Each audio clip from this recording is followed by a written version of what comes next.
Well, hello, everybody. Welcome back. This is a life update. Yeah, we have a lot to talk about. As you may notice, we took, I don't know, like 3 or 4 days off and we didn't have a video out. Yeah.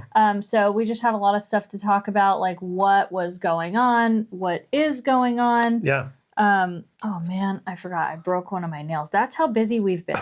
I haven't even done my nails. I was like, what's happening? Do we already have to stop? I already broke it up. Well, it's really just hard gel. Like so for anybody who knows what I'm talking about, that's what it is. And so, yeah, it's like, and then I just kind of filed my nail down. Easy there with that finger. It's this one. So you can see my nails look terrible. So anyway, we are sitting here at home today. It's raining. It is pouring, cats and dogs. If you're on the West Coast, likely it's raining where you are when we're filming this as well. Like it's a big storm coming through. I mean, I don't know about the entire West Coast, but let's just say California is getting a lot of it. We're getting walloped. And it's crazy because we haven't, this is your weather report, everyone. We actually haven't had a storm in October. The Doppler 7000. Yes. We haven't had a storm in October like this since 2004, I heard, which is crazy.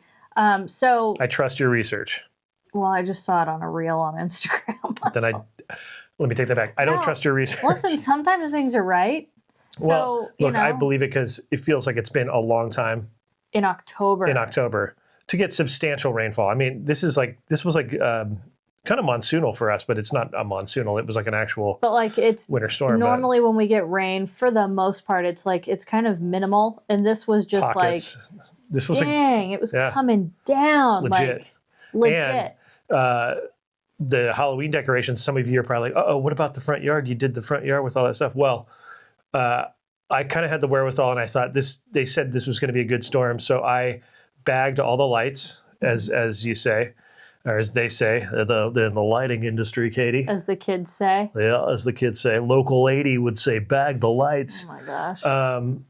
I already had all the connections inside plastic boxes, like sealable, resealable, what would you call those? Ziploc containers. Yeah. And I took down Vin Scully as a wind precaution. He came down last, like this morning. I saw it out there doing this, and I'm like, uh-oh. He wobbled. Yeah, so took that down.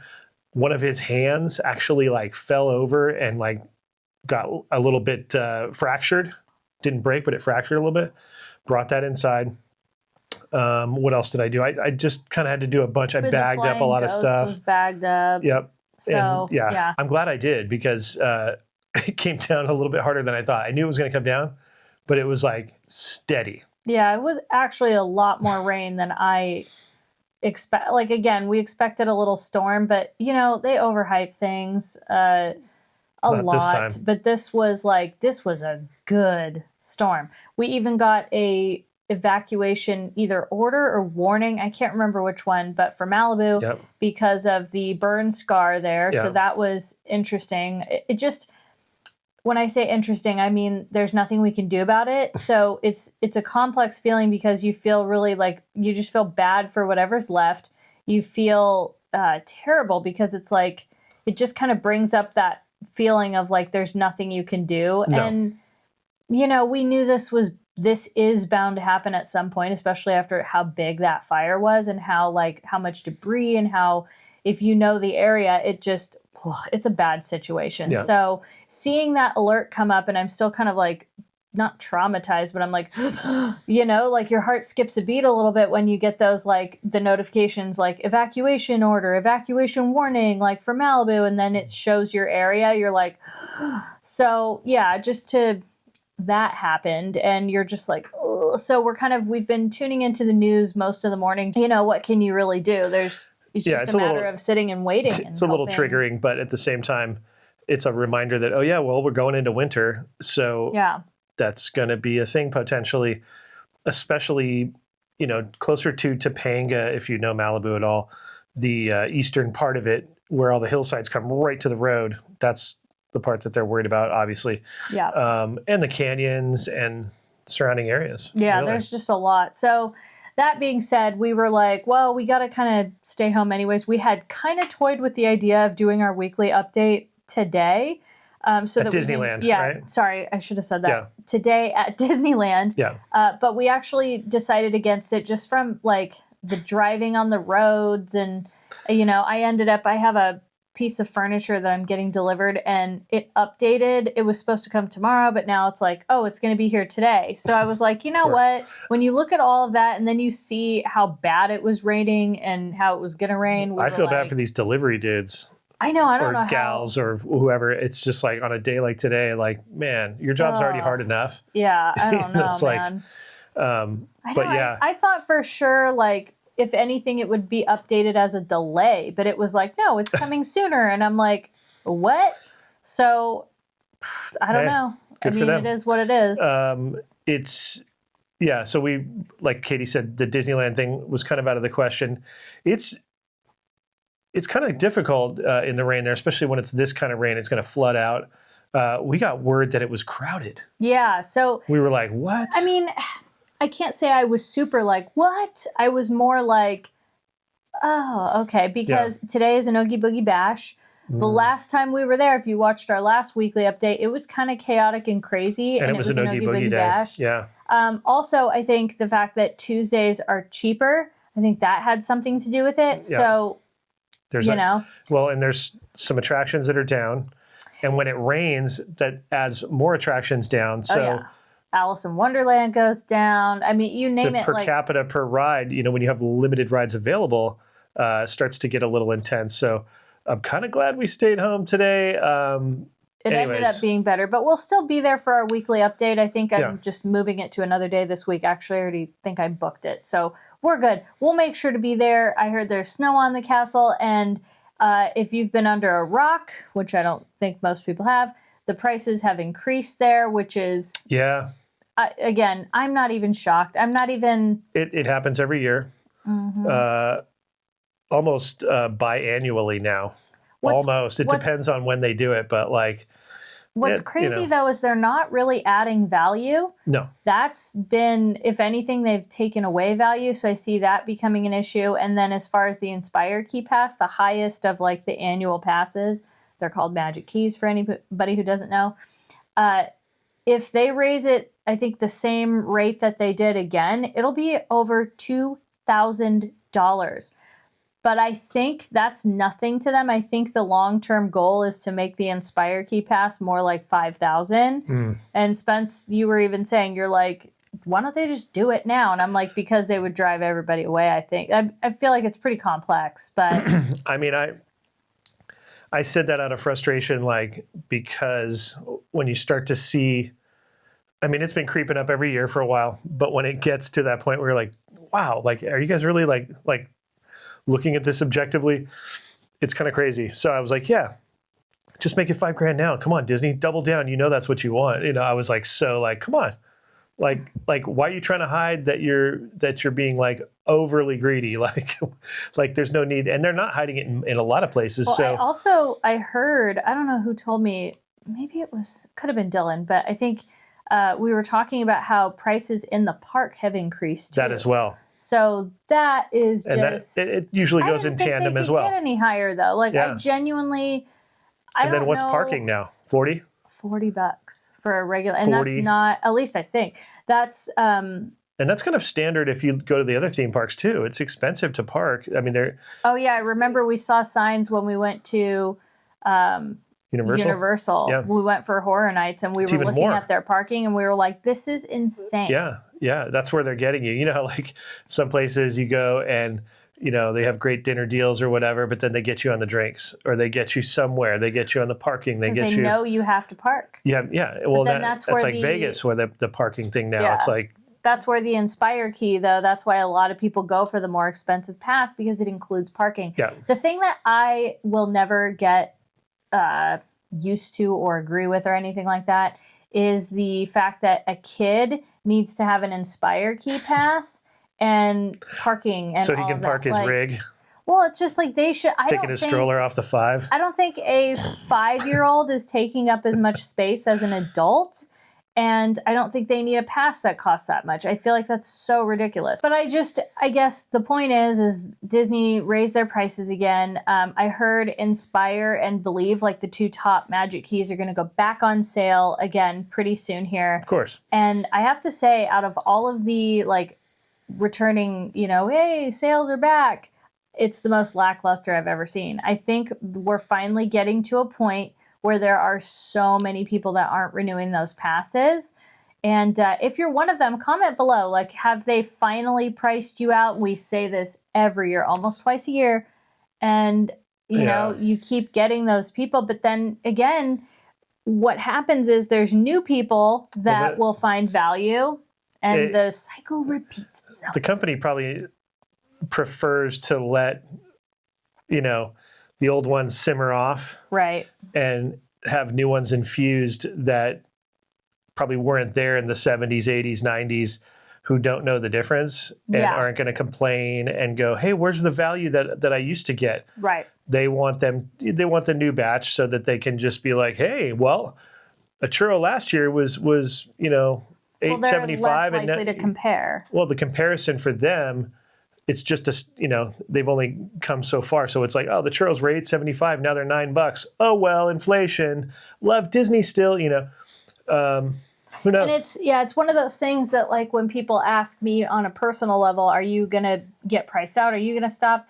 As of right now, I don't have any plans to. I think the thing is, we had, I guess you still do, but well, I guess we both do. This has become our full-time job, and part of our full-time job is documenting what's going on at Disneyland every week, and sometimes more. So for us, it's a different category. Like, we are supporting ourselves by going, so that pass makes up for the money that we spend. Now, if I think a while ago, maybe last year, probably would have been the point where I would have said, I don't know if I'm going to be, if I wasn't, if this wasn't like my job. It's not that I don't enjoy going, but would I buy that expensive pass? Nah, I probably would have downgraded and I would have went a little bit less. Just because it's really expensive. And I think unless you're living under a rock, again, life right now is expensive for a lot of people. Like, it's not. Well, like you said, it's the channel has a responsibility to that because that's how we built it and that's what we wanted it to focus on. And we've kind of expanded it and broadened it to focus on other things as well. But it is a major part of what we focus on and what we do with our lives and stuff. So I do want to make sure that I also express that I am happy and grateful, and I know you are too, that part of our job is that we get to go as often as we do, and that that purchase of that pass helps contribute to our way of life and our financial success in life. So, well, and it's the path that we believe in, as far as like I was saying, how we rounded out our content and have do other stuff. That's really like our ultimate goal of that's really what we want to do, and so we're doing it. That's how you manifest, right? You live how the results of your manifestation would be already. Like you live it, Yep. So, that being said, though, now, it's two different things. If I'm looking at it from, I'm just a regular, Katie who has I separate my job and Disneyland, I probably would have, like I said, I don't know if I'd be completely priced out yet, but I would have probably gone down a couple tiers and just gone a little bit less. And that's true for anything, because I would want to travel a bit more and maybe do other things. That's just me personally. I don't know about you. Maybe the same? Yeah, because I compare it to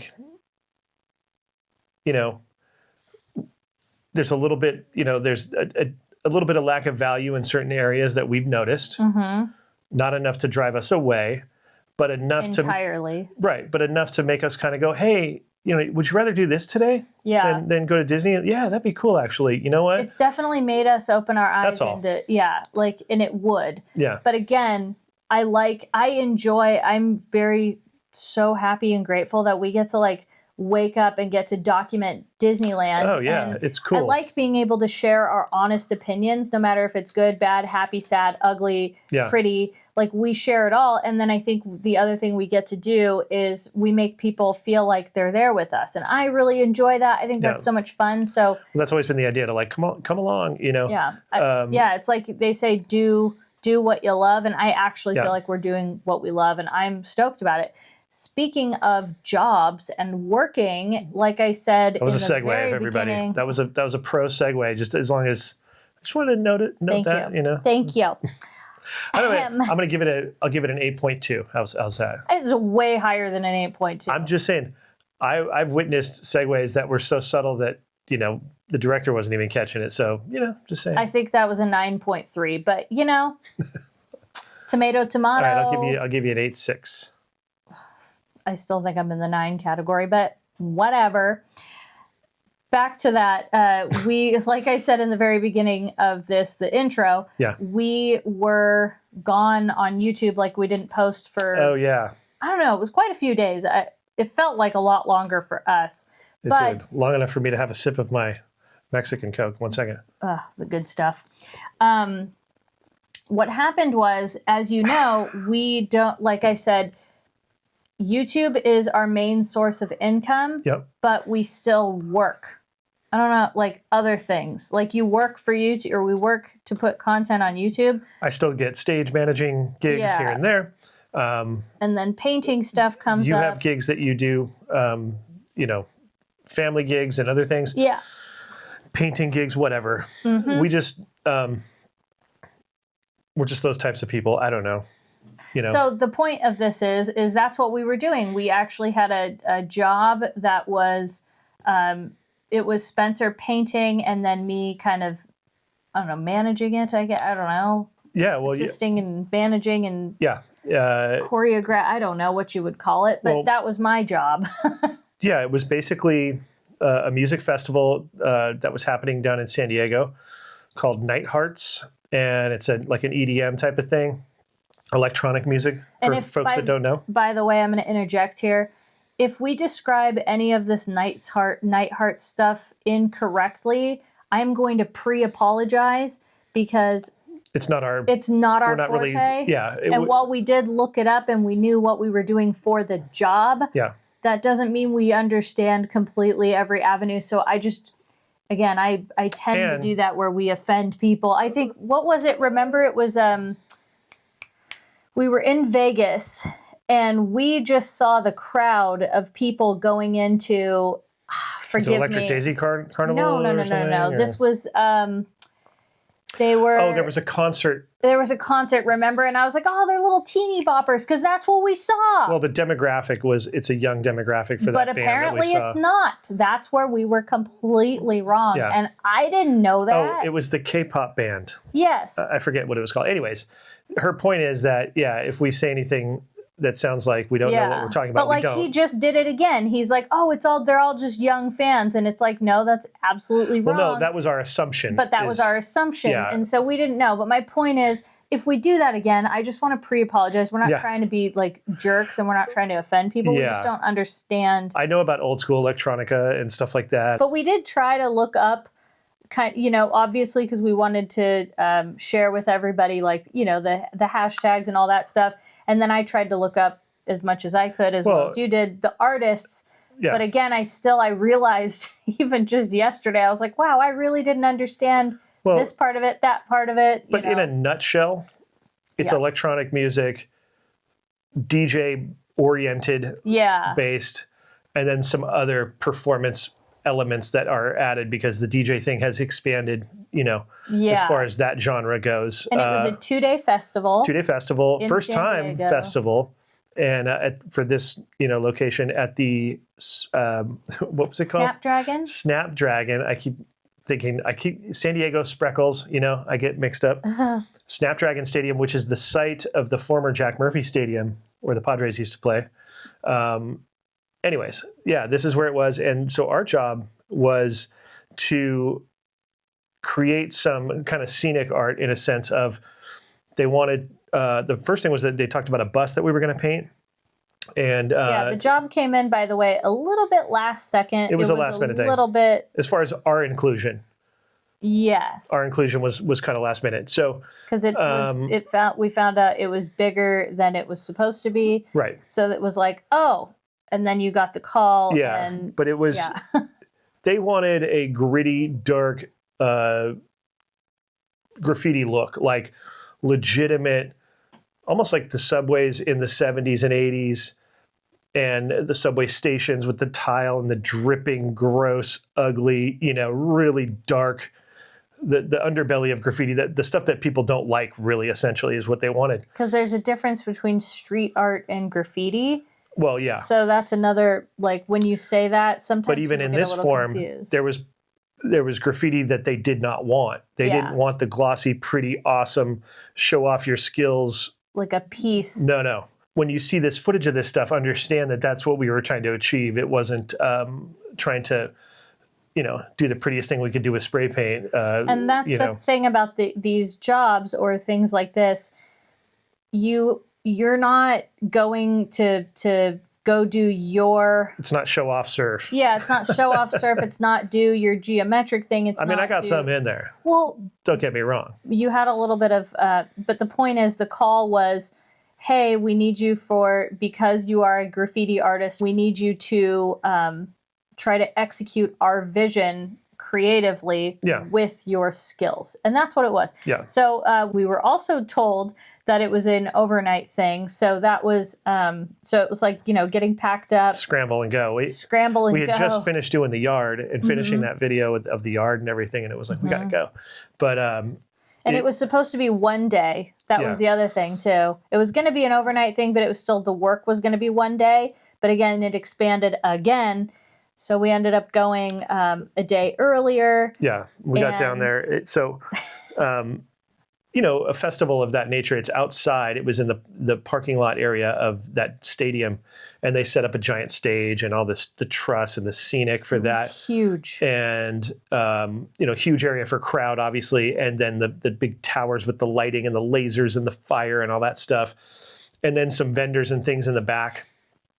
And that's where the bus was, kind of over there. And what the bus was intended for was a tribute to one of the artists and somewhere that people could tag on the bus, and it was an interactive thing. So we were laying down the base layers of, the graffiti to try to entice, like, hey, look, this is where, and give people kind of something to work with, as opposed to just them pulling up with a dry blank bus. And they were also able to go in it and get airbrush tattoos. So they had to do the inside of the bus as well. And again, for graffiti people, one graffiti artist can knock that out in half a day, pretty much. Yeah.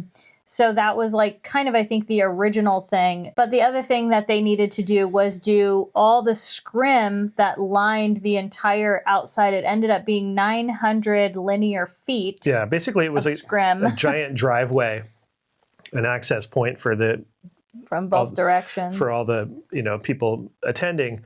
And it was the perimeter. And so scrim it's like the tennis netting you would see, on a tennis court where they put it on the fence. It's like porous. It's there's holes in it. It's not like straight surface. Yeah. So with that said, the paint was going right through it, and you had to use a lot of paint to make it show up. And for what they wanted, that some drips and dirty looking and whatever, it took a lot more paint than you would ever imagine. If it was just a wall, different story, or if it was plywood that was painted or something, whole different story. But painting scrim and that much of it in a pretty aggressively, we were rushing to try to get it done. So there was so much of it, but it was cool. I haven't painted that much in a while, as far as like amount of paint coming, just blowing through paint to do big giant tags. So they had provided paint, the first round of paint for the first day, and we started like halfway through the day. Already halfway through that, I had to go and buy more paint. Yeah.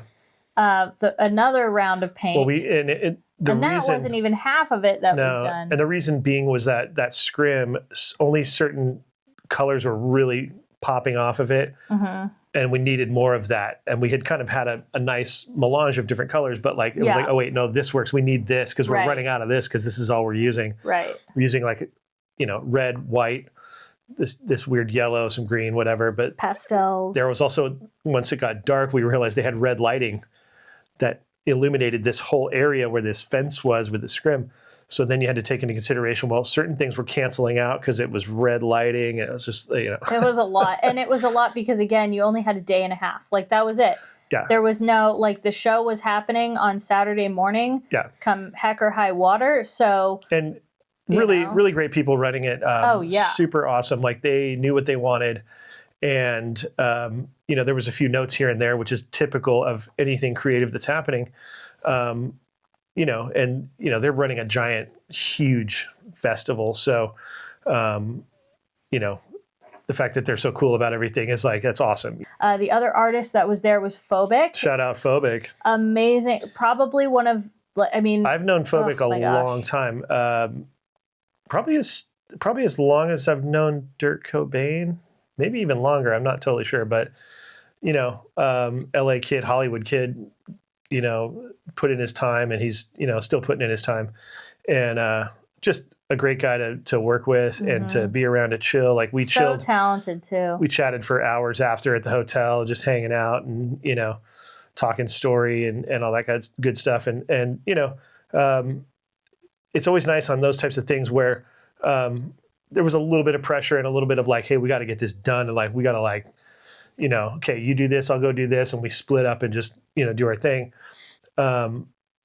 It's nice if you like the people you're working with and you respect them and you have a good rapport and you have some laughs and nobody's taking it too seriously, but they know when to take it serious when they have to, when the bosses show up and it's like, all right, and get the job done. Yeah, absolutely. And it's a fine balance. And so, shout out also to Kurt Cobain, who was the one who called me for this and put it together. He's so talented too. Let me just tell you. Same guy who put together the Vegas art show and all that stuff. At Recycled Propaganda. Yeah, and him and I worked together for a long time and had done art shows on Melrose together. And if you ever really want to see, stuff, if you ever, sorry for interrupting you. If you ever really want to see them, their work, go to Melrose. There's so much. They even have right now, they're featured through the city. They have flags. There's some banners for the arts district. Banners for them, Wordsmith. I can't even remember everybody else, but it's so cool.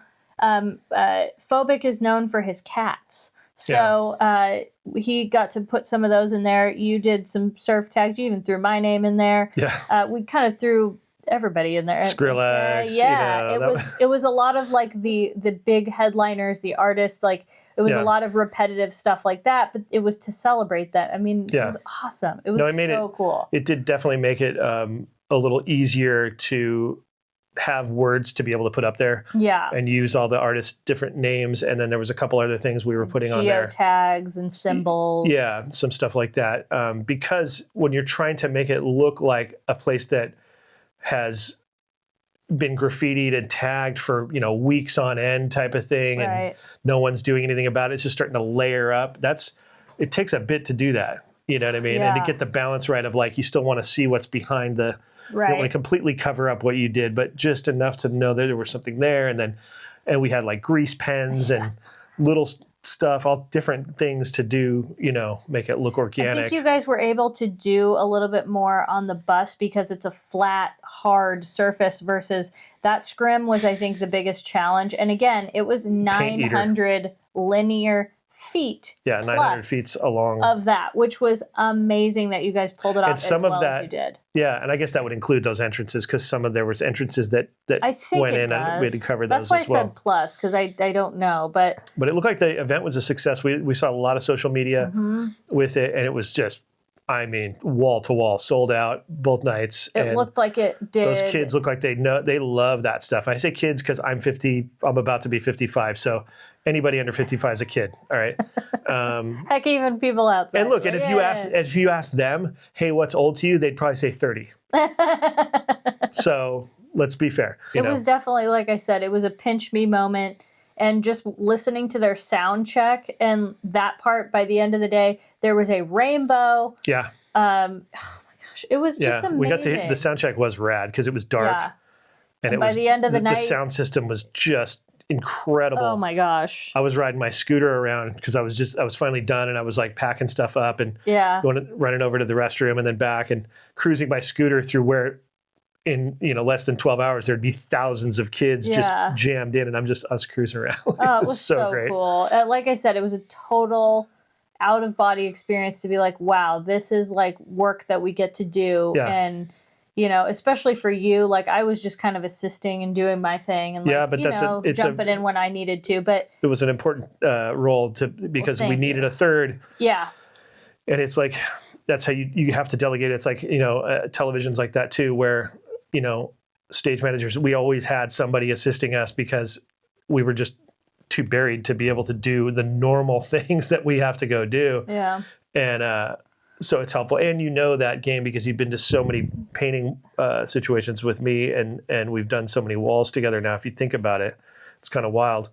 And more to come. You're aware of, you know, when we go buy paint, it's not some, you know, mystery to you. So and you know how to paint. You've painted, you could fill, you could do stuff. It's like, so you're valuable. I'm pretty cool, huh? Well, don't get ahead of yourself now. Guys, number one right here. And huge shout out, you guys, to everybody involved, starting with Dirk Cobain, Haley, Phobic, Monica, Nighthearts, everybody over there. You guys, thank you for, you know, making it possible and having us there and making us feel so, you know, at home and treating us well. And they we really appreciate did. it. Yeah. They treated us fantastically. Yeah. Like, again, probably one of my top 3 experiences in life. And to know that that was something that, again, got to be like a job was so cool. Like, again, you have to step back and just really appreciate stuff like that because you never know. That may be the last time that ever happens for us. And I just, also, you know, I don't want it to be, but man, you have to look at it and be grateful. The element of it being a production, like a live event. I used to work things like that. Right. I used to do South by Southwest every year in Austin. Very similar, like these giant music festivals. And, you know, I don't do as much of that work anymore. So when I get something like this, it's really cool. Like, oh, this feels like... It's extra special. Yeah, got to go get my credential. Where's the parking? It's all the same, like, vibe, you know, like, you know, a bunch of people collaborating to make this thing happen. And, you know, there's, you know, riggers and carpenters and, you know, sound guys and painters and... But I think that collective really cool. energy makes events great. Oh, yeah. Is when so many people are really putting good energy into it. I believe in that. Maybe it sounds a little stupid or hokey. Yeah. But I believe in that. And I think it's a really special, awesome thing. So, yeah, it was an excellent time. Show people. Yeah. Show people like no people. You can't just do that to me. Like show, yeah, people of show, circus life, you know, they're all kind of... It was great. It was so much fun. Yeah. So that being said, we are still kind of trying to like catch back up to real life. And, you know, now that the storm came, we kind of had to take a little bit, not down, but, you know, Vince Scully was down. So we have to wait for the rain. Do a reset a little bit. But then if you watched our decor video, which so many of you have, so many amazing compliments. Yeah. Thank you. Thank you guys. We still have to get more stuff. Like, it's crazy. But I'm just glad, like, everybody kind of is seeing our vision as well of what we were trying to achieve with the lighting and the look, because it was a look that we were trying to go for, that we actively were like, okay, we want to do this. I thought such a nice compliment it was. I really appreciate the extra effort of like the homemade stuff, the DIY, and the DIY, and you know, really trying to like make something cohesive. I don't know. And then a lot of people said they appreciated the vibes. And I think there was one compliment on there that said, I felt like we were a family and we were doing this together. I teared up when I read that. It's, you know, and then somebody complimenting the house, like saying it was cozy and I got those 90. I'm telling you, that stuff.